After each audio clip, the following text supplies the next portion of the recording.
Sveiki, jau matot puslapį, iš kurio mes parsisiųsim šitą programėlę. Ir mes nieko nelaukia, iš karto spaudžiam parsisiųsti. Nukreipia mus į kitą puslapį. Vėl paspaudžiam parsisiųsti. Įrašyti. Nurodom, kur mes įrašom. Na štai, failas jau parsisiuntė. Galim iš karto spausti vykdyti.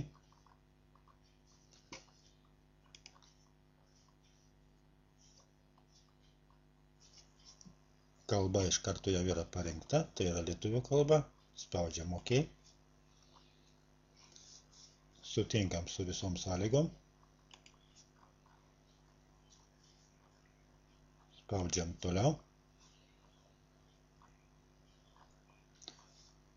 Nustatymus paliekam tokius, kokius yra. Vėl spaudžiam toliau. Aš pasirenku, kad ir ant ekrano būtų.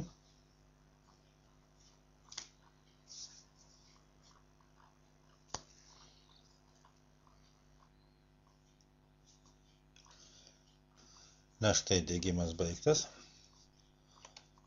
Paspaudžiam baigti. Iš karto mums atsidarė pats redaktorius. Aš truputį pamažinsiu, kad matytumėte ir jūs,